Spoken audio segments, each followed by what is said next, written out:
Republican lawmakers are weighing several proposals from this state's Republican governor to close the shortfall in the state's budget. Let's talk about what's going on here in this state and back on Capitol Hill with Kansas Governor Sam Brownback. Governor, thanks for being here. You bet, Brett. Welcome to Kansas. Good to have you here. Thank you very much. I want to talk about Eisenhower and your thoughts about all of that in just a minute. First, I want to start on Capitol Hill. You were a senator before becoming governor, and you were actually on the Judiciary Committee for a couple of these appointments. Both Roberts and Alito, and them getting through. As you look at what's happening now, what's your assessment, and do you think Democrats are going to try to filibuster Judge Gorsuch? Well, first, Judge Gorsuch deserves 60 votes. He's a quality candidate. He has all the credentials that need to take place to be on the United States Supreme Court. He's clerked there for 2 Supreme Court judges. He's served with distinction. He deserves 60 votes. Now, the question is whether the base of the Democrat Party is going to allow enough Democrat senators to cross over and to vote for him. And he deserves to have it. He deserves to be on the court. I think really it's really going to be up to Democrats whether they're going to be fair with this process. Do you sense that they're going to be? I think that's a mixed bag right now. A number of senators that are up in states that Donald Trump won are probably looking, how do I figure my way to vote for him?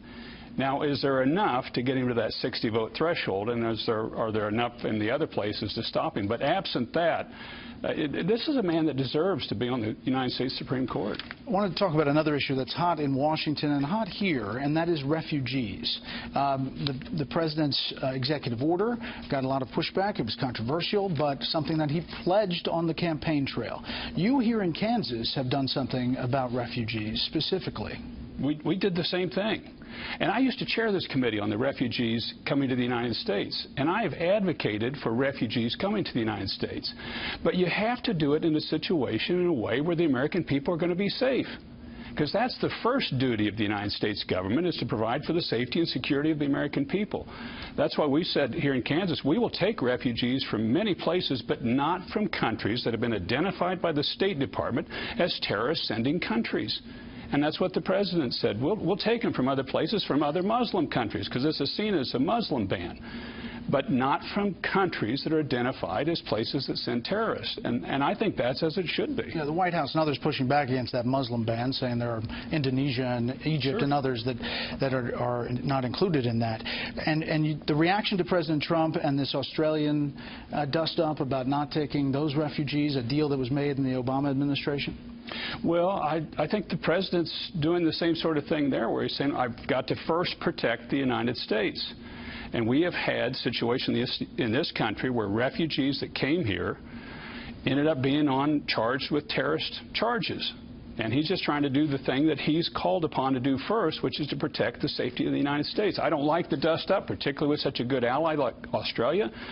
But this is what the president's called to do. The president is also dealing with a budget that is a lot of different things are happening. The debt ceiling coming up. He's going to try to push taxes. Here in Kansas, you're trying to deal with your own budget, a $900 million shortfall in the budget, and you're trying to do a number of things. How are you going to get it done?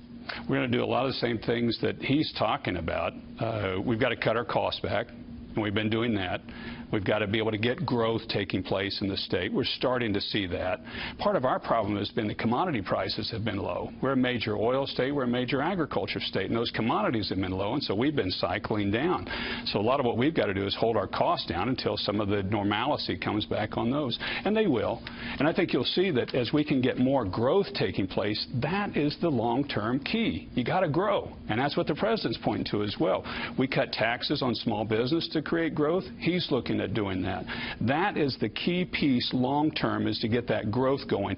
Under President Obama, we had less than 2% growth rates. This country is capable of a 4% growth rate, and we got to get that growth rate up. But you've seen organizations like the Committee for a Responsible Budget who look at the Trump tax plan, at least what they saw of it on the campaign trail, and they say a $4.5 trillion increase in the debt comes out of that tax plan. I guess they're not factoring in all of the growth that you talk about, but you can't really deal with the debt, can you, without dealing with entitlements in some way, shape, or form? I think you need to. I think you need to deal with something on entitlements. Now, President Trump didn't run on that. said he wasn't going to talk about entitlements, but ultimately at a federal level, unless you start talking about entitlements, I don't think you're being realistic about trying to... Not now, but down the road. Well, I think you need to start now. I really do think you need to have entitlement reform being talked about, because it's just so much a part of the system now that until you start to get some governor on that, where you're controlling it somewhat, you're going to be in trouble. The key first step is growth.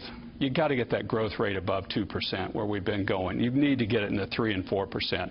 And then next, I think you really need to talk about entitlement reform in this country. Where do you put your budget shortfall? I read from this report. It's not that high, and we've been struggling, as much of the Midwest has, under low commodity prices.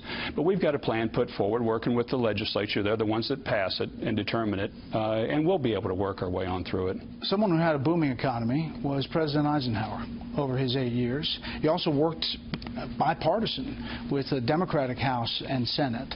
Do you think that can come back to Washington? It can. I think it's going to be tough now. The Democrats have taken a tack in this time that we're just going to fight. I've never seen a transition like this one before. Well, I will say Republicans did that with President Obama, Governor. Not at the very outset. Remember the first year of President Obama? I mean, he does Obamacare, and they decide they're going to do this. He does basically, he adds another half year on their budget, and he puts that in the first 150, 200 days. And most of the time you give a person a little bit of a honeymoon, and you don't start out with protest the first day after a person is in office. I think it's going to be difficult to get bipartisanship back, given the amount of passion that's flowing out there now. And really, what you're seeing President Trump do, I think, is this is what I campaigned on. And he's doing it, and he's doing it fast, and he's doing it hard.